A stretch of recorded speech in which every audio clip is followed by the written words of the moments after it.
சென்னையில் தனியார் பள்ளிகளுக்கு வெடிகுண்டு மிரட்டல் விடுக்கப்பட்ட சம்பவம் ஒரு வதந்தி என சென்னை மாநகர கூடுதல் காவல் ஆணையர் பிரேமானந்த் சின்ஹா தெரிவித்திருக்கிறார்.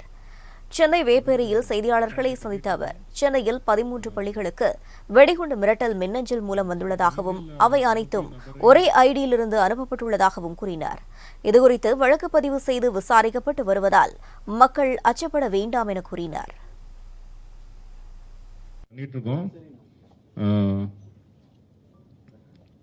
இந்த இமெயில் அனுப்பி நபரை கண்டறிய நடவடிக்கை மேற்கொள்ளப்பட்டு வருகின்றன. பொதுமக்கள் பதட்டம் அடைய வேண்டாம் என்ன கேட்டுக்கொள்ளப்படுகிறார்கள். ஸோ இதில் பப்ளிக் எந்த விதமான பேனிக் பண்ண வேணாம்.